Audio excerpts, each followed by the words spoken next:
final meeting of 2025. I formally open this meeting by acknowledging the District of Narungga and the traditional custodians on the land on which we gather. I pay my respects to those who have walked this land before us and those who walk it today. May we honour our connection to country and the waters that support and enrich our region. I welcome you to all stand for the opening prayer.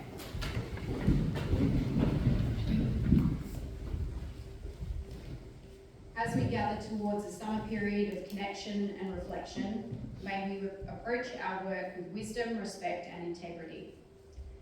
Let our conversations be guided by fairness and thoughtfulness, honouring the diverse voices and needs of all we serve.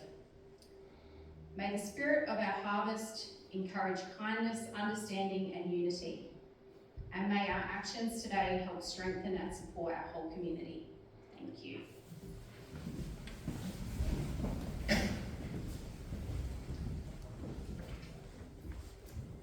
So I do have a leave of absence for Councillor Meyer, received yesterday until the 31st of December. The councillors like to approve that leave of absence. Councillor Hoyle, seconded by Councillor Clerk. All those in favour? That's carried. Now we do have two apologies for this evening. Councillor Stock and Councillor Johns.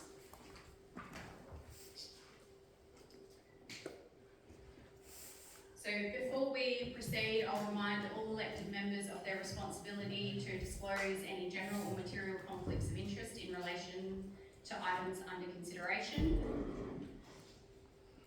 So councillors who would like to declare a conflict of interest for the open part of the meeting, I'll welcome you to address these now.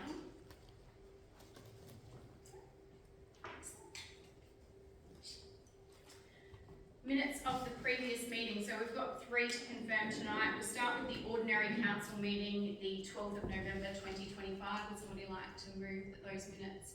Councillor Clerk, seconded by Councillor Murdoch. All those in favour? That's carried. The confidential council meeting, 12th of November 2025. We've got 27.1 request for exemption, purchase of 1 semi-water tanker. Someone to move that one. Councillor Carruthers, seconded by Councillor O'Connell. All those in favour? That's carried. I don't have any motions on notice and I don't have any questions on notice. Are there any questions without notice? No. No petitions. So moving on to 12.1, that is my monthly report for November. Any questions in relation to that one, councillors, or is someone happy to move that that be received? Councillor Murdoch, seconded by Councillor Boyle. All those in favour? That's carried.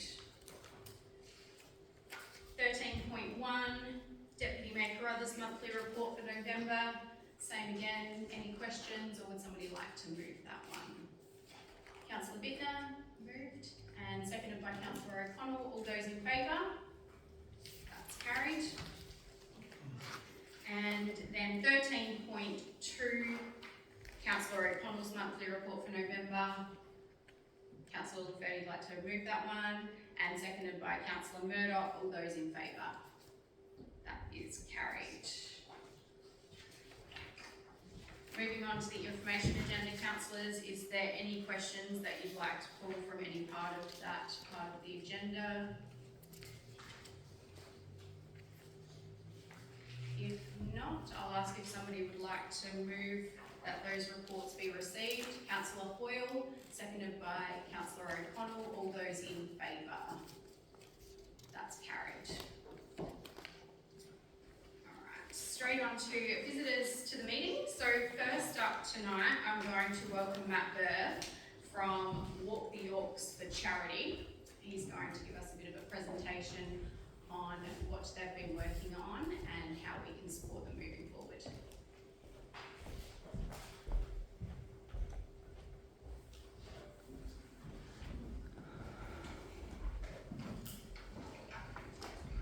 Thank you, Connie. Thank you, everybody, for giving me the opportunity to have a chat tonight. So, to introduce myself, like Connie did say, my name is Matt. I'm the chairman and founder of What the Yorke for Charity. Our committee, funnily enough, is not comprised of anybody that's actually from the Yorke Peninsula or currently lives here, funnily enough. So, but we often are over here with family and friends and have been done since we were children. And it's become a passion of ours to work with the community. So, the short story of What the Yorke for Charity is we're a group of people that are passionate about community and the outdoors, and we fundraise for most of the year through our two chosen charities, and we choose to do parts of the walking trail on the Yorke Peninsula. So every May we get together and do roughly between 60 and 70 kilometres over 2 days. I'll give you an example. This year we walked from Port Morelia to Marion Bay over the 2 days, and our team was roughly a total of 40 to 45 people. Partly walkers, partly support crew. We've got some financial sponsors on board to help us out.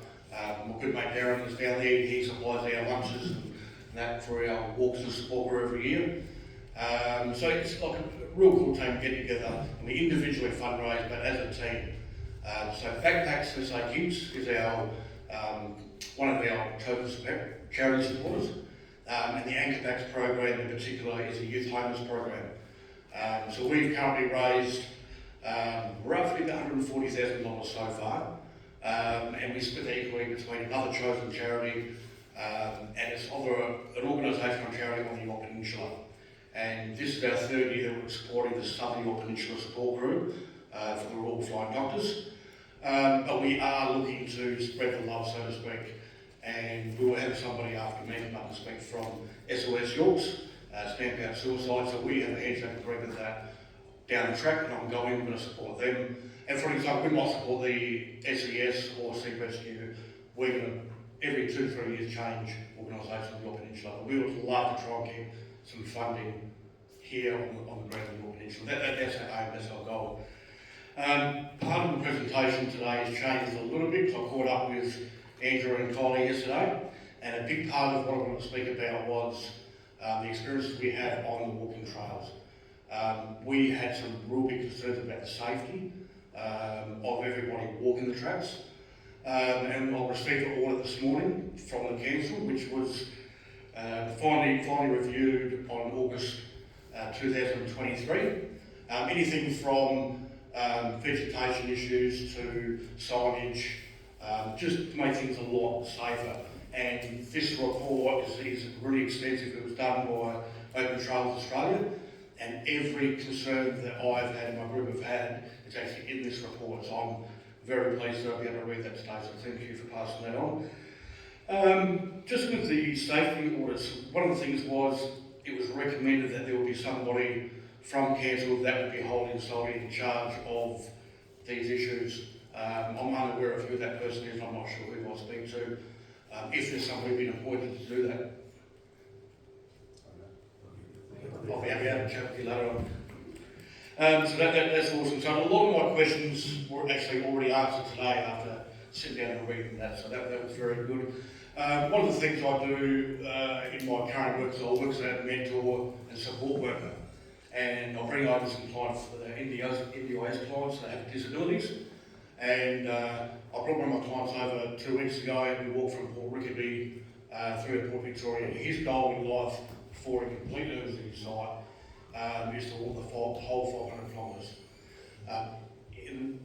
In the track's current state, I've explained to my client that this is not safe for him. The short story is his vision is like through a toilet roll holder. So I've got to be there as a guide for him the whole way. And I've seen in the reports that some of the tracks has been marked as unsafe to walk, so it may come off the coast more onto the roads. One of the things I wanted to ask, and again, it's probably Ian, is the review was finished in August 2023, and one of the main ones was the signage was to be better and reinstated. We've walked a lot of these places since that review's been done, and the signage is still not up to scratch, vandalised, missing. So that was actually in the report as being the most important thing.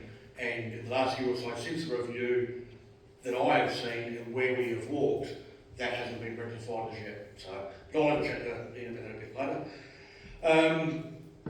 And talking to communities over the last sort of few years about the walking trail, local businesses, mostly in the accommodation sector, were expressing how before 2020 there were a lot of schools coming from Adelaide, Barossa, further up on the coast coming to stay, camp, hike, and that hasn't happened. And that's probably something to do with the state of the Yorke's trails. The lack of signage, the vegetation not being used. I also was made aware yesterday about an app, or there's at least 2 apps, that we can actually report to council about any unsafe or things that need to be rectified. So this is the first I've heard about it, and I'm not sure how long the app's been around, but we've been emailing and council for the last 2 or 3 years with photos without anything in return. So I do know that with these apps, it has been actioned within 24 hours, so that's good to know. Probably one of the last things I want to speak about is, one of the things with the report is the tourism sector obviously has been affected in recent times, especially on the Yorke Peninsula, and engaging and trying to get people back to the Yorke Peninsula, even if it's off the sea. And they're asking for people to work with organisations and looking for ambassadors to work in the tourism sector with the Yorke Trail. My team are happy to put up our hands and work with council and do whatever we possibly can to encourage people to come back and use the wonderful walking trails of the Yorke Peninsula, sincerely. And I'm hoping in the next few weeks to have a sit-down meeting with Yorke Peninsula. She's Tourism Minister. She's actually in the same building, the Salisbury Council, as Backpacks for St Kids, where I work and volunteer. So if there's any discussions, any help that we may need, hopefully I can be a bit of a medium. I can pass on information and work on both sides with local council and state parliament. So if there's not any questions, hopefully there is. But if there's not, I'm finished for this evening. Thanks, Matt. Any questions from the councillors?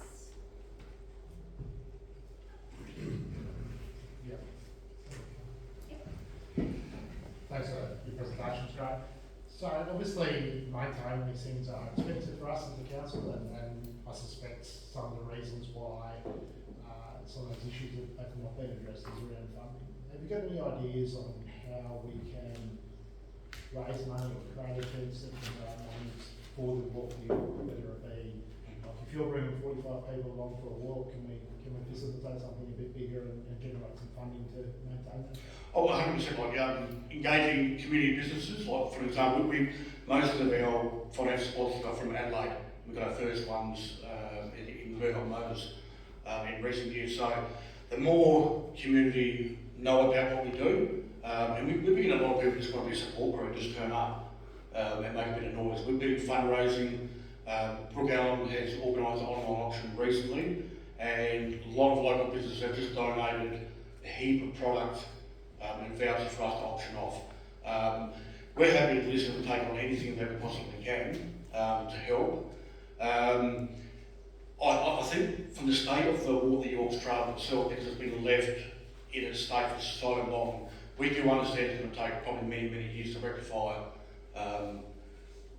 most of it, if not all of it. So it's going to be an ongoing thing. Probably awareness. We're lucky so far that we've had the support of Golf FM and the Yorke Peninsula Country Times. The local community's been super supportive. As far as council, engaging in conversation, and I would love someone from council to actually be involved in the walk itself. So you can actually engage and get to see what sort of things we do. We bring people, complete strangers in, and we've become family. And like 2 years ago, we had 2 sisters that flew over from Mandurah in WA in their 70s, and they walked the walk and then flew back because they heard about what we've created and they want to be part of the movement. So if you want to, someone up there volunteer and want to come and be part of the walk, we would love to, even if it's a support group. But But yeah, engagement from council on the ground would be awesome. Councillor Bittner? Oh, that was me putting my hand up. I'd love to be part of the walk. I hadn't heard of it before, obviously it hadn't reached me in the algorithms that are social media. My question's actually for staff through you, please, Mayor. Can you remind me, is there an annual budget allocation for Walk New York, or do upgrades just happen ad hoc as needed up against all the other things that are needed? There's annual budget allocations for walking trails across council for operations and maintenance. The question might be whether they're sufficient to cover the whole of the trail and to upgrade, but it's something I've taken notes down to go back and have a look at as well. I have got a suggestion, only because my cousin lives over here on Yorke Peninsula at Wall Bay, and I've been made well aware that the Progress Association there really look after their vegetation and clearing their paths. Maybe something that we can engage with various progress associations. I know they can't do the groundworks, the earthworks and the signage, but maybe we can get them engaged in the overgrown vegetation on the paths and get them involved in making their part of the track suitable for walking. Any other questions or comments, councillors? Excellent. Thank you very much for your presentation, Matt. Thank you. So I'll now invite Kylie to come up from SOS Yorke Peninsula Youth Mental Health Initiative.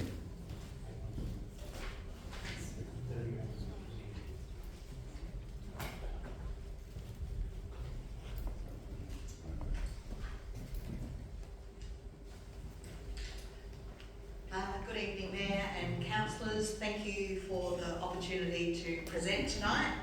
I'm Kylie Correll, Secretary of SOS. I've been with them for 5 years, and for the past 2 years I've been hearing the same message loud and clear across our community that our young people need more accessible, consistent support. I'm here with the Chair, Anne, who's sitting back there tonight, Anthony North from PIRSA, and Reese Heinrich, a local youth representative, recently back from an international conference from November.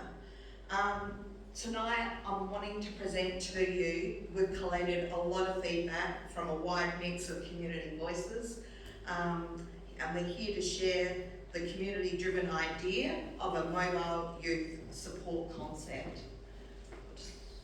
Might go to the next slide. Is it the green one here? Thanks.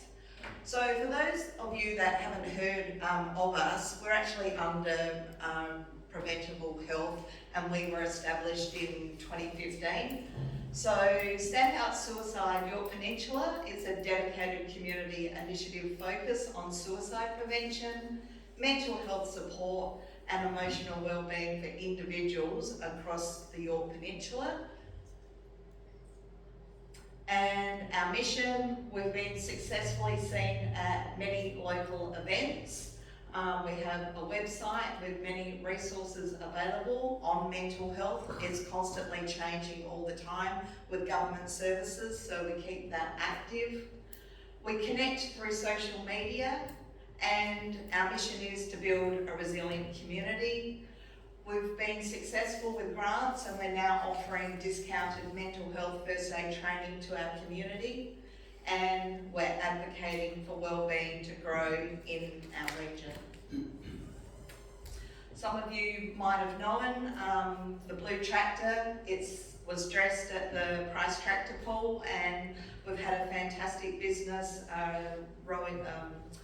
Roadie's tow business come on board. They've given us, donated the support of moving the tractor around the Yorke Peninsula to events, and since August it's been to 8 different towns, so it is an active support for people to be a part of. So I'll pass you on to Anthony, who's just going to do the next part of the presentation. Thanks. Yeah, thanks ladies and gentlemen. Thanks, Holly. Anthony North, I'm a lived experience suicide counsellor. I've been working in this space through local drug and alcohol for a decade or so, along with a whole stack of other things.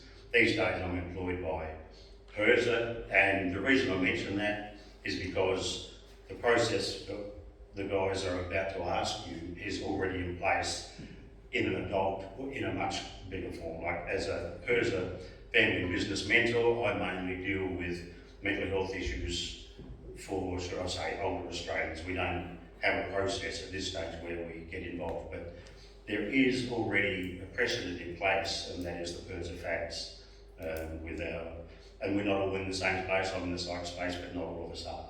And also we're not very active down this part of the world. My part of the world personally is Young Peterborough, pastoral areas, and out the back. So the process works with this sort of mobile mental health facility, and we've just got to work out how to get it done for you guys down here. Just quickly, just in case you didn't know, the latest stats are somewhere between 9 and 10 people take their lives in Australia each 24 hours. 9 or 10. In fact, at the seminar in Perth on February, I think it was 9, we all agreed on 9 people take their lives every 24 hours in Australia. A lot of those will be in rural Australia. At least 80% of those will be young men, young mums. So there's a lot of work to do in that space. 600 people will be admitted to hospital tonight after having tried to take their own life. And a great percentage of those people will try again if we don't get the right help at the right time. So there's a lot to do in here. Like we're talking 70 people a week. And not to make a political statement on that, but we've also got the under 16 social media ban coming up. And in all the discussions I've had over the last week or two, there's a lot of differing opinions on how that's going to affect our youth and their isolation and their connectivity over the coming time. So that's not for me to decide, but there is some concerns in that space that we will expand the isolation. So there is a great need. Obviously the Yorke Peninsula is a space by itself. It's a big area. And as it says here, the education guidelines at the moment dictate public schools with less than 250 students do not have dedicated school counsellors. There's no safe space for YP youth, there's no consistent wellbeing officers in public schools, and there is no support for the youth crisis on the Yorke Peninsula. How do I get this to work? Understood. Okay, based on discussion with Alan Wakefield from the voluntary sector, it's very clear that there are no immediate mental health services available in the region, and for the reasons that we already know. There are some great organisations, SOS Yorks is one of those, of course, that are trying to lift the image or the need or show that it is more required to have some mental health practitioners in this part of the world. Now, lack of community care and immediate care is a real issue. There's no walk-ins down here in Port Pirie. We now have 3 walk-ins face to face, and they are busy. Like, I know we have a bigger population in a single area, but we have 3 free psychiatric walk-ins as we speak at this moment. So down here you have none. And now if you want some, or you're in desperate need and you're aware that you are failing or that you need some desperate help, you're going to have to jump in the bus or get someone to get you into the park. Even if you're going to be responsive to that kind of help, then they're going to have to drive you to either Port Pirie or Adelaide. If you look at the square kilometres that make up the Yorke Peninsula, the services at the moment are, literally that. You drive to Port Pirie or you drive to Adelaide or someone, and there'll be a number of people. We're talking, I think one of those stats is 1 in 3 people over their lifetime will struggle with mental health of some kind. That will be some sort of temporary depression, hopefully, in most of us. That's just to say that you might have a 3 or 4 day space where you're not coping, that you're not able to get through that one problem. That's that sort of thing, and that moves all the way down, of course, to our psychic breaks and those sorts of situations that we use medicine to help us through. So look, just quickly, if you look to the left of you and then look to the right of you, and if both of those people look all right, you and me are probably going to talk before the end of the day. So the big question is, why would you drive? Who would you get? Like, if you're in a depressed state and you are suicidal, I can guarantee you that trying to get you into a car to drive you 180 k's is going to be a task for even the most professional and best of people. Justina Rosa, who has been in the game for a very, very long time from WCH Mental Health, highly experienced in youth mental health professional, wonderful lady. And she's working alongside SOS Yorks as we speak. She's recommended our Futures program as being robust and it fits the youth in a variety of age brackets and creates age-appropriate educational awareness, and that's what they're heading for. The Future programs, there's a curriculum aligned with wellbeing initiatives. Now, it's structured, consistent approaches ensures that every student can participate. And this is where the mobile system comes in. Like, to have a mental health centre would be optimal, but for a lot less money, I believe you can have a mobile psych that moves around to schools on a regular basis or a semi-regular basis. And that psych thing would be something that you could have a piece in deciding how that looks.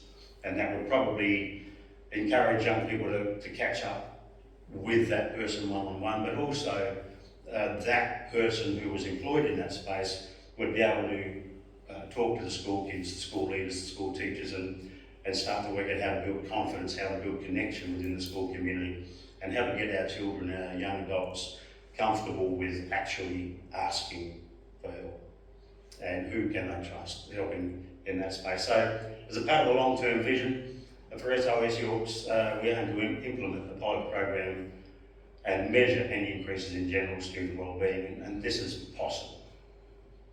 A key component of the model is the development of youth advisory council, and that's local young people having a say.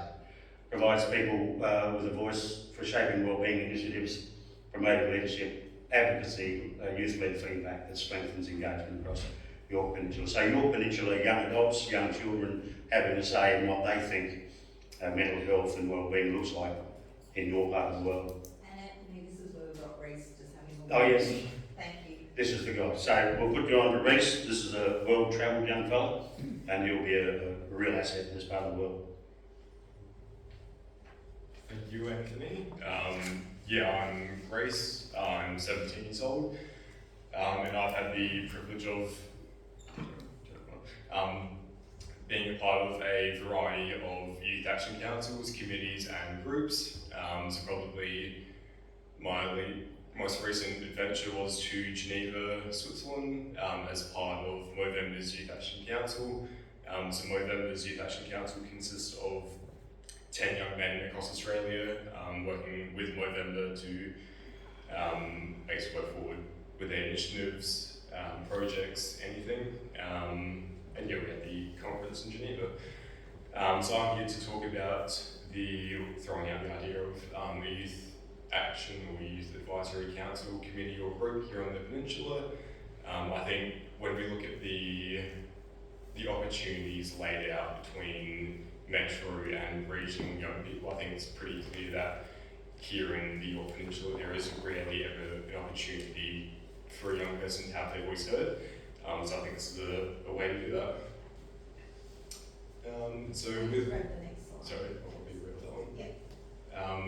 When we're looking at mental health, this council could consist of everything from education to transport and infrastructure to mental health to literally anything. I guess it really just helps identify the early gaps, what's working, what's not, and what's missing entirely. It gives councils, services and organisations a clearer insight into pressures young people face across different towns. It supports programs that are relevant, accessible and actually used by young people. I guess referring back to Anthony's point about the social media ban, I think there are going to be, across the Yorke Peninsula and across Australia as a whole, there are going to be many young people under the age of 16 who are going to feel more isolated than they ever have been. I guess by providing a safe and supportive space where young people can actually work together and connect in a progressive manner is a fantastic idea. So it brings together students, youth groups, schools and service providers across the peninsula, and it reduces duplication and helps align efforts so communities aren't working in silos, and it encourages leadership, engagement and positive pathways for local youth. I'll pass it back. You want to do it? Okay, so to wrap it up, basically, we propose a partnership with Headspace to deliver mobile youth mental health services across the region, and that can happen quite quickly. This would bring professional support directly to local people, young people, and it's particularly important for regional communities to ensure that we have accessible and free mental health care where it's most needed. The accessibility is what we mentioned before, the mobility. There should be no cost to schools or students with the GP referrals, no GP referrals required. You would want to make it so it's a really simple and friendly thing to do. That person would need to turn up regularly so they could be seen around the place so that the children and the young adults could actually feel some kind of connection. It's quite, if you're already struggling to go and see someone you don't know in a room where you think other people saw you go, is a really, really difficult thing. So that person needs to become quite common in the yard. We need professionals addressing complex issues, of course, and the partnerships with schools, early education centres, local businesses and community groups as part of the deal. And this is why I mentioned the concept of mobile youth service presents an innovative way to improve access and engagement for young people across this region, and encouraging to see new ideas explored through youth wellbeing, connection to communities. And the reason I mentioned about the PIRSA mobility is because I guess at the end of the day, that's what SOS Yorks is looking for. I was put on in PIRSA in this same way. The local mayors of all the towns, when there was the 5-year drought over in the far north, they knew that they had to do something. So the mayors got together and they said, well, what can we do? How much money can we put towards a thing, and what would that look like? And so then the mayor caught up with Legatus, that's her local government association, and I believe Legatus put money in the pie as well. So Legatus put in money in the pie, the local councils put in a bit of money in the pie, which was able to be less because the overarching committee of Legatus took the override on that. And then they presented that money and said, well, how do we use that? They used the overarching business of PIRSA. And mental health in PIRSA was a very, very new concept at that time. So it was the push of the councils, the mayors, and their connection with the overriding or the overarching committee in Legatus that actually got that sum of money together and said to PIRSA, well, okay, we're not about soil condition or erosion, or we want someone in your organisation to go out around the farming areas and talk to the families and do all that kind of cake, and I was lucky enough to be that person. So whilst SOS Yorks is asking for something from you, I believe the Walk the York boys are putting in some serious lead on a yearly basis. And the bigger this thing grows, the more you will be able to ask different people within the community, different businesses to get on board and maybe throw a bit of money. But I don't think it wouldn't be an excessive amount of money to get some young professional to get into that space and have at least 2 days a week where they jump in the car. I think it'd be, my guess, running off my own stuff, if you're looking around 50, 55 a year. It's not a huge amount of money. And I pay for my own, in that money, I pay for my own car and contract as such. So I do what is ever required, and whoever calls me, that's where I go. But again, it's only a couple of days a week. So it's something that you could find a good mental health professional. There's a young lady in the room right now, and there's a lot of your people standing in line waiting to get on board into this program. And we've just got to work out how to work with SOS Yorks and Kylie and Anne and the rest of the crew and you guys and Legatus and whatever that looks like, how to throw all this thing together and have a crack at it. Because if you don't, you will never have a mental health advocate down here. It just won't. It's not in government eyesight. And that's the sadness of it. So I hope that the guys have given you something to think about, and maybe you have better ideas than I do on that way you can connect. But it's worth a shot. It really is, and it's an issue. Youth, you know, if I was to break down those, and I won't take any longer, but if I was to break down those stats about which young people are dying, that 17 to 25 group, massive. They're overrepresented at the moment. It was always the biggest group in that was somewhere between, well, we have a relationship breakdown thing that happens in that 45, 50 area. That causes a great deal of suicidal ideation in men. That was always around that middle age. But then you get into the, you know, the 65s and the 70s, they are represented quite heavily as well. But now we've actually moved into a space where our 70 to 25s are at risk, and we really need to address that in whatever way and whatever creative way we can come up with. So I thank you for your time. I thank Kylie for the opportunity. So yeah, thanks so much for listening to our presentation. We've probably gone a little bit long, but I'm just going to flick through. These are the businesses, these are the people that we've reached out to.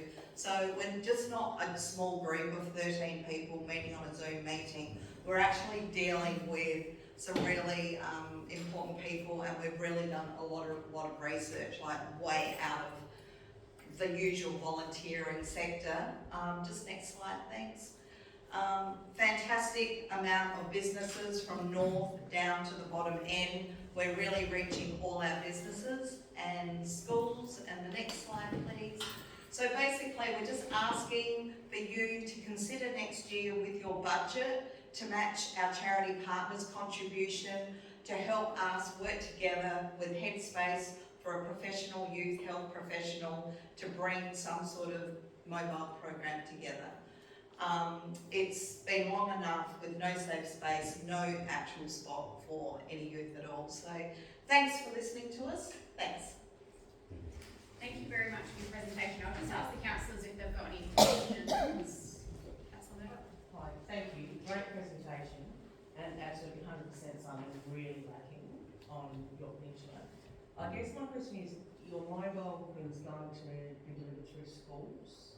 Is that correct? So this is, so at the moment, yes, and this is where it organically has to be made with coming together with Headspace that ticks the box, working with youth and is a mental professional and dealing with the schools. Because the big thing with youth mental health, I've been told, is you've got the family, the child and the school, and that's what makes it really tricky. So we're just the overarching voice.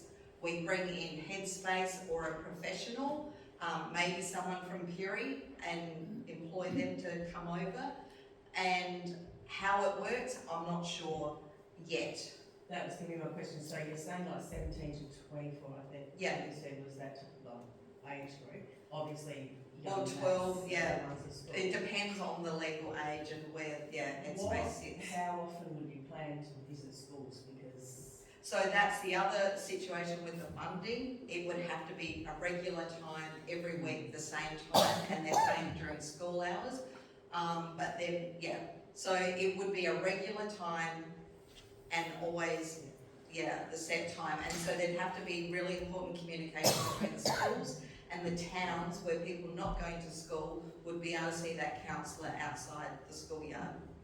And one last question. Yeah. So you're saying it's going to be delivered by teachers. Who's So there's two stages to it. One stage is it's important to get a healthy knowledge in the curriculum, and ours Futures is a university mental health program that at the moment they've got a vaping program that is for free, and Kadina High and the Lutheran School are using it, and they are charging a licensing fee that we're looking at talking to the schools, bringing that licence and making it a part of their curriculum so the education department and the teachers are all on the same barrier of understanding the mental health. But the second stage is to bring in a mobile health professional.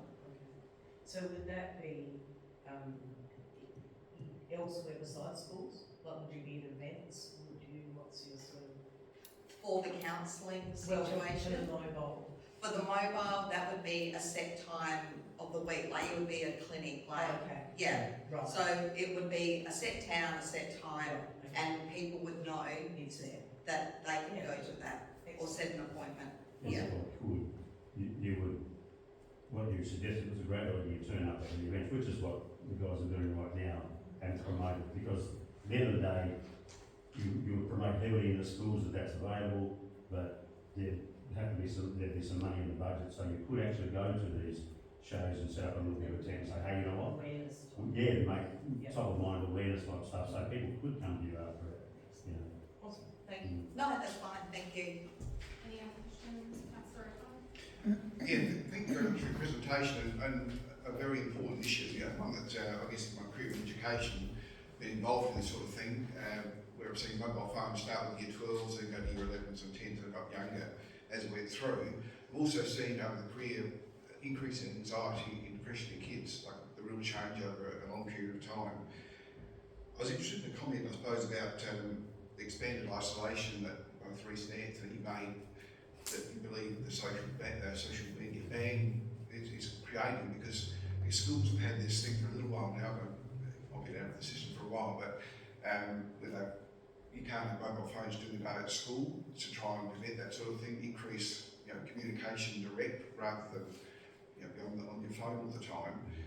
And I've dealt with things like bullying and sexting and things like that have come through that sort of thing, which supposedly is helping students in schools, and then obviously the thing that's coming out now with the federal government bringing in the under 16 ban. So I guess it was interesting your comment about if you expand on why you think that there's becoming more isolation, but the benefits of not being so isolated outweigh what they're trying to do now to stop the bullying and everything else that goes on, what's going on before, and all the issues it created. That's created. Oh, it's a much bigger discussion, and we wouldn't have time for it here tomorrow. But look, so there's still two schools of thought in that. Like, you've got to try something. I understand that, but we do know that, like some of the people, and whether it's right or wrong, or it doesn't, like it's 2025. Some people, their only friends are in Sydney. So if you take that away from them, first off, we've got to imagine, I suppose, if we take out of the picture that we think our children are not going to get around it, then we can sort of work on the other thing. And the other thing is, like if we were assuming that they were not going to get around it, then sometimes that person in Peterborough's only real friend is in Sydney. Like, I guess they could ring them on the phone, but that's not what they do these days. Like, the world's moved a little bit in how, and a lot of these kids have been brought up with it. Like, if you've got a 15-year-old now, they'll know nothing but tech. Like, it's not like us. Like, I'm 65. We manage that. But a lot of these kids, this is their nature. This is what they do. They've always done it right up until now. And then it just stops. So they've got to come up with a plan of how to work now in, socio-economic situation. It's a whole big discussion. But, and there'll be some parents will be going, yep, let's go, we'll get the ball, we'll go play footy, we'll do that. But then there's other working parents that are not getting home till 6 o'clock. Now, what are the kids going to be doing between pop up school at 3 and 6 o'clock? Where are they? And then the debate is about screen time. Are we talking about screen time and the inability to stay focused for more than 15 seconds? Or is it about cyberbullying? So one of those we can handle in schools with training.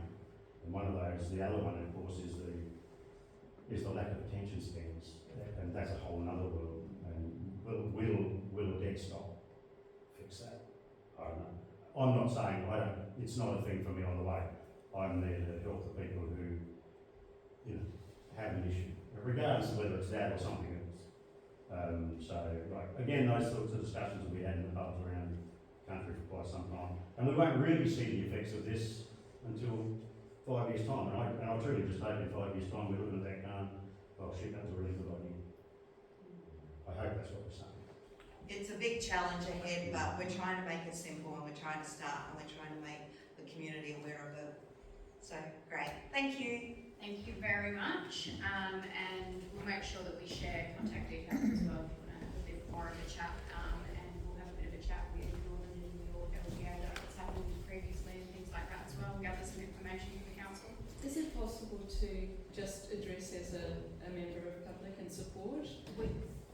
keep it very minimal. My name is Stephanie Ackerman. I am a mental health first aid instructor.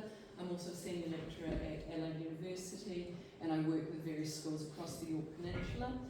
I am someone with lived experience of suicide with my husband, who took his life in 2019, which I believe we would all agree was due to isolation. We've lived on the Yorke Peninsula since 2012. My daughter lived here on the Yorke Peninsula with us and has now moved away due to mental health support services not being available to her. Solely for that reason, she has moved. If we want to see our youth valued and supported and to stay and remain here on the Yorke Peninsula, we know that not only due to the social media ban, but due to all reasons, youth are dealing with isolation and they are dealing with mental health, growing mental health concerns, and that is known to all of us. So regardless of what has happened with the ban, our youth need support and they can't get it here. They have to drive somewhere, at least to Adelaide, to get supports. And this is going to offer a great deal of support to them. So thank you for hearing me out with that. So we're also going to invite Linda to come up from Mind Australia, and she's going to talk to us about drought recovery in the Yorke Peninsula. Thank you very much, and thank you for the invitation today. And I'm based in the Yorke Peninsula. I've had the absolute privilege to support individuals, organisations, community as a whole for disaster recovery from the Black Summer fires 5 years ago, also across the state, and in the last 2 years in a national capacity. So I am week 4 working with Mind Australia, an organisation that is 40 years plus, providing a whole range of mental health support across Australia. And Mind Australia has secured funding from the South Australian Government to support regional areas impacted by the drought. So there are 3 areas, which I'll go into a little bit later. And many of us might be thinking, well, the drought's over, or not really seeing the drought. So I want to talk a little bit about what we see very specifically about when we are in a climate disaster such as the drought. So the good news is that the mental health support provided by this program is free. You don't require a GP referral, you don't require a Medicare card, and there are no limited number of sessions. So the approach that is delivered by Mind Australia is very flexible, very strongly based on strength. So we don't go into a community assuming that there are weaknesses or limitations. Every community and every individual is from a base of strength. So Mind Australia has qualified counsellors and practitioners based on disaster recovery, mental health support, and really important place-based. And what we know from effective disaster recovery is if you have individuals on the ground who are living in the community, that connection and that relatability when we're talking about recovery from particularly climate events is key.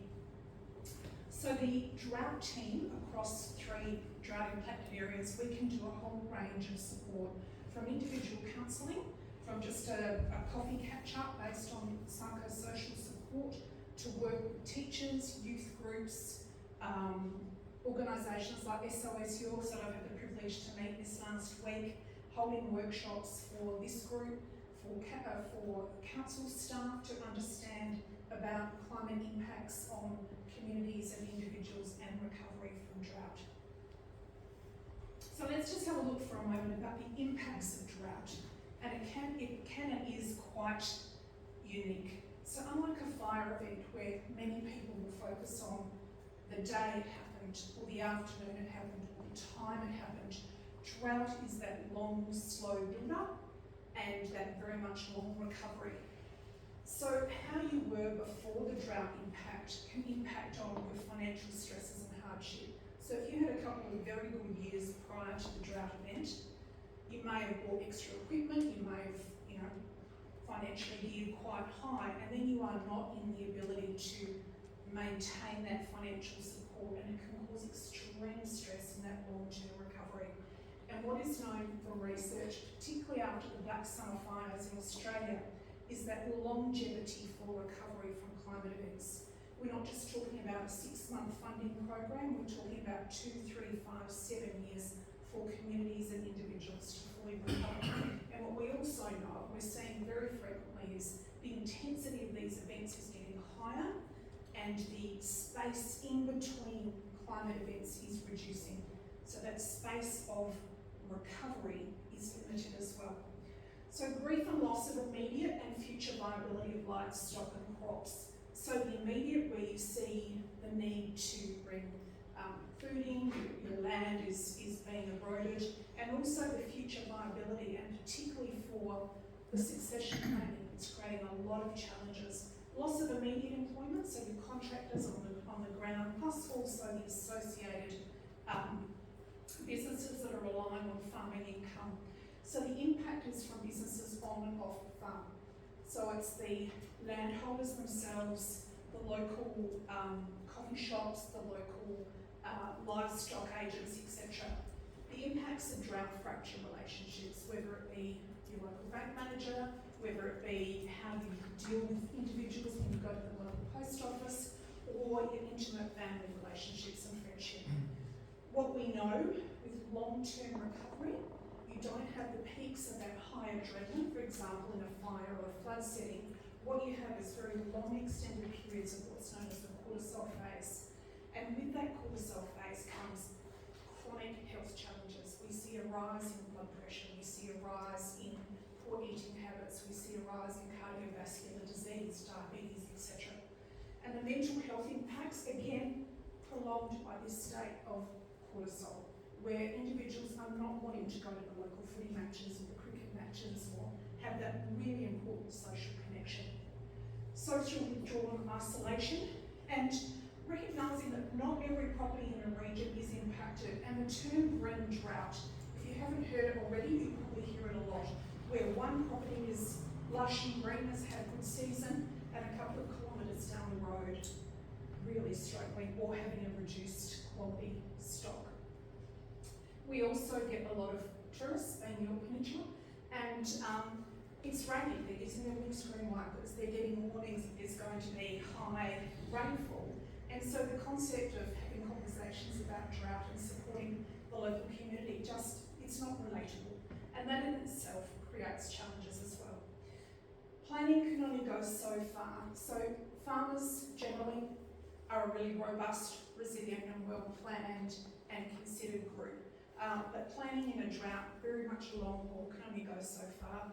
And the outcomes are often climate dependent. And so again, there's elements of recovery that are within the control of the farmer and the group and without. And it can't be underestimated that recovery is a long haul. And the statistics and the data and the research is coming out, particularly from events such as drought, and now we're seeing bloom for long haul recovery, 2, 3, 5, 7, 10 years. So how can we help? Very much looking at that improving mental health and resilience. Through this strength-based therapeutic psychosocial support and higher acuity or higher support counselling and mental health. Increased access, and this is the third presentation we've heard, where the increased access, particularly on the YP, to mental health and other services is absolutely critical. Addressing specifics, grief and loss caused by drought, that not everybody can relate to, but it is real, evident and needs very much support. Strengthen families, relationships and communities, and that's really creating workshops to attend, events, getting that community connection and really being available, particularly in person. Quiet conversation that's non-judgmental, that is psychosocial support or therapeutically based, goes a long way in assisting recovery. Creating communities that support each other through capacity building workshops. So again, we're not saying we're going and saying this is how you do it, it's looking at the strength-based and how we can support for the future. Working with local businesses and stakeholders again to build that capacity, mental health and wellbeing. And the very short few weeks that I've been in this program, I've heard there's no drought here. What are you talking about? To yes, XYZ area is very severely impacted, and I'm concerned about these individuals. So being able to bring small businesses together or businesses together to have a round table conversation about the impact and the varying impact of an event such as drought is really important. And the ability to go out to local communities on site cannot be underestimated when we're talking about recovery from a climate event. So the Mind Australia program is complementing the current and the existing services like your SOS Yorks and other support services. But the unique elements are that we really do understand the impacts of drought or a climate event. We've lived it, we've researched it, and we can help normalise the impacts of a drought by reaching out and having those conversations with those who are impacted by the drought or a climate event. We offer counselling, so we can have formal counselling program for multiple sessions, so there's no limit to one-to-one counselling. It can be individual, family or group. It's a strength-based psychosocial support recovery planning, and it's very, very positive in the outcomes that's wanting to be achieved for the individuals. We can be in person, phone or via telehealth, and my preference always will be in person. It can be just a walk along the path, it can be at a community centre, a drop-in centre or outreach on a farming property. We have the ability to create workshops based on community need. One of my key focus is sleep. The quality of sleep, restorative sleep, healing sleep is one of the first elements of our lives that is impacted by long-term disaster recovery, particularly when we're in that cortisol phase. So to be able to understand how we can impact and evaluate the quality of our sleep does make a difference in the recovery process. We can create workshops about practical tips and supporting those when you are supporting those when you don't know what to say. And for those in the Yorke Peninsula who are not directly impacted by the drought, this community is so connected to the mid-north, to the upper north, to the Eyre Peninsula, and so individuals on the peninsula may actually be supporting family, friends, businesses in other areas, and they just don't know what to say. So we can create workshops based in person for a whole range of topics. And one of the key things is creating events, supporting that community connection. Because what we know with long-term recovery, isolation, can I be bothered going to the post office? I really don't want to talk to anyone today. So creating consistent events that are going to connect community is absolutely key. So who is this service for? Anyone over 16, which is lovely to hear because obviously we have race with the youth focus. So anyone over 16, those living in the Eyre Peninsula, Flinders, Upper North, Mid-North, and our favourite, the Yorke Peninsula. And also the wider community who've been impacted by drought, not just the farmers themselves. So as I mentioned, the stock agents, the nurses, the council staff, etc. It's really for anyone. And those who are struggling with climate events. So even though the funding is from the government until July, we're hoping for an extension. We all live in hope with extensions of funding. If you come across individuals who are struggling with other climate events, such as the bloom, or we just had a fire event in Waruka, again within very short-lived memory of the Black Summer fires, the triggers coming up, etc. We won't turn anyone away, but our funding is that call for drought. So how do you access? So there's a flyer here. I'll send through the flyers and details. I'm still waiting for my business card to be printed, but there's a 1300 number, we have an email, there's a website which links to the whole range of Mind services, and I have my own mobile number. You can reach out directly to me. So what I've been doing in the last few weeks is reaching out to key stakeholders. So I've had a meeting with the Yorke mental health nursing practitioners and met with SOS Yorks, some other groups as well, coming here tonight, getting information out to the ag groups and a range of connecting activities just to get the message out that there is a lot of support. And I'll send through an information sheet with our contact details because, as I said, it may not be for the Yorke Peninsula, but you might want to contact someone who's in the Flinders and Upper North or Port Lincoln, etc. So hope that's just given you an overview of an additional resource that anyone who is impacted by the drought and other climate events can link into. We're going to be very active between now and the end of July, and hopefully longer if we get a funding extension. Getting those events, having the drop-in sessions, having speakers in disaster recovery doing presentations, having the formal casework at those individual sessions as needed based on your community needs. So thank you. Thank you, Linda. Do we have any questions from councillors? Excellent. Thanks. Thank you. Thanks,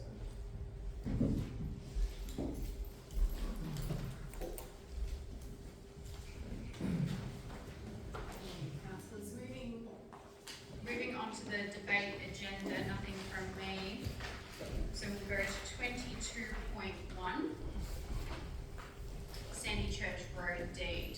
So we've got two alternate outcomes that have been recommended here. I'll open to the floor for discussion, and we'll go from there.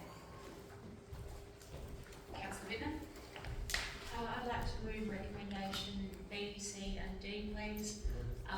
Since their initial presentation or request to have the road completely closed for 4 months, they turned around and said that they will keep it open at least one lane at all times. So I think that's a very sensible compromise on their behalf, and I'm happy to meet them to allow them to upgrade the road. Thank you, Councillor Bittner. So we'll note that you've moved B, C and D. If it's okay with you, we'll deal with them individually.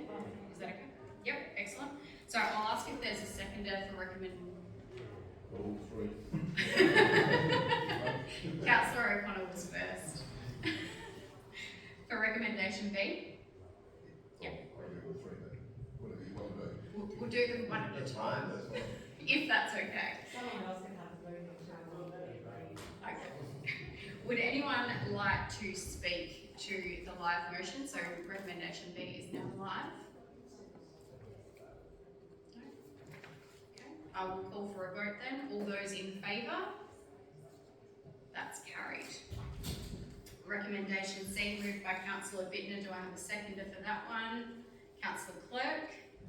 Any discussion on that one, councillors? We'll call for a vote. All those in favour? That's carried.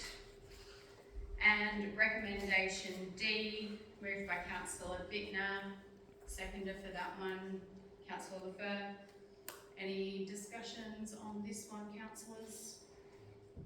No, we'll call for a vote. All those in favour? That is carried.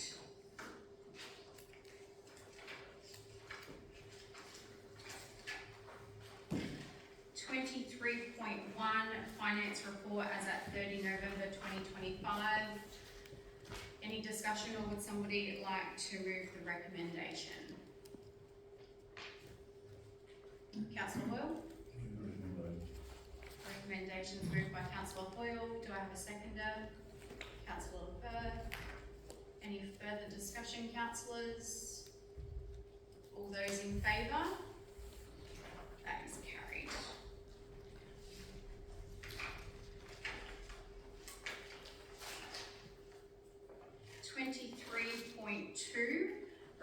Request for acceptance free of charge asset Paramalka Community Club. We have a recommendation to accept that asset. Councillor Hoyle, move the recommendation. Councillor O'Connell, second the recommendation. Now have a live motion. Anyone like to discuss this one? Any questions? No, we'll go straight to a vote. All those in favour? That is carried.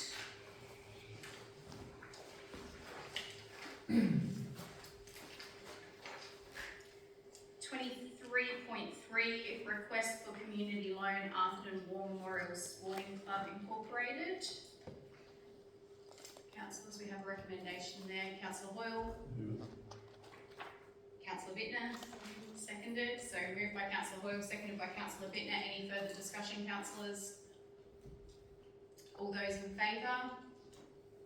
That is carried. 23.4, Rogues Point proposed seawall funding by separate rate request. quite a large recommendation there, councillors. Councillor Hoyle, I move the recommendation. Councillor O'Connell, seconded. Any discussion? All those in favour? That is carried.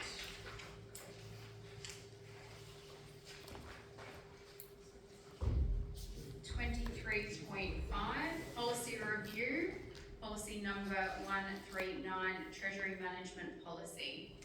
Over to you, councillors. Councillor Bittner? Move that one. Councillor Hoyle? Second that motion. Any discussion, councillors? All those in favour? That is carried.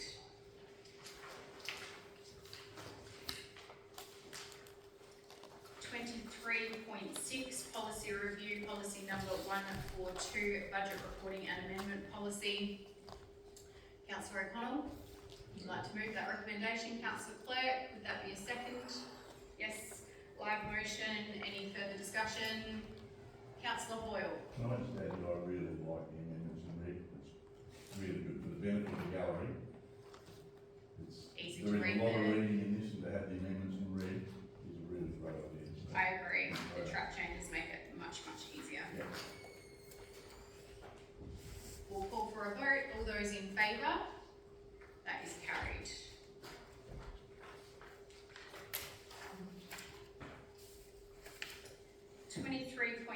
Policy review, policy number 116, cashback reserves, objectives and use policy. Over to you, councillors. Councillor Hoyle. Motion moved. Councillor Bittner, that would be a second. Any discussion or questions, councillors? All those in favour? That's carried.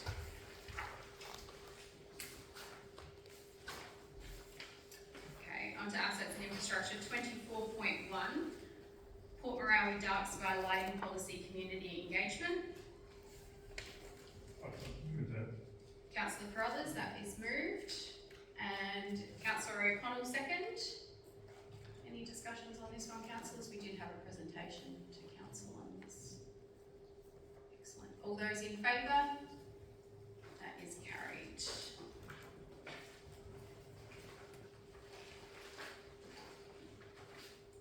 Development Services, 25.1. Council Assessment Panel revised terms of reference and membership appointment term 1st of January 2026 to the 31st of December 2027. Over to you, councillors. We have a recommendation. Councillor Hoyle?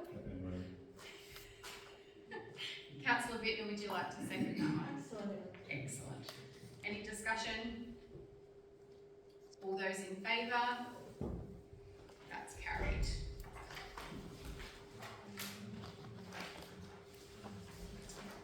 General business, councillors, does anyone have any general business?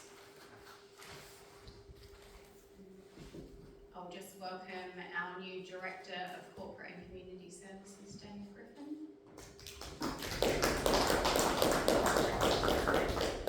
Thank you, Mira.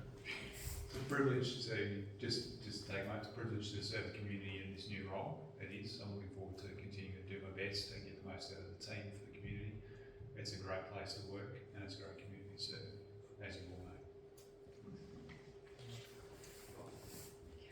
If there's no other general business, we'll move on to the confidential agenda. So we'll just work through our section 90 orders to start with.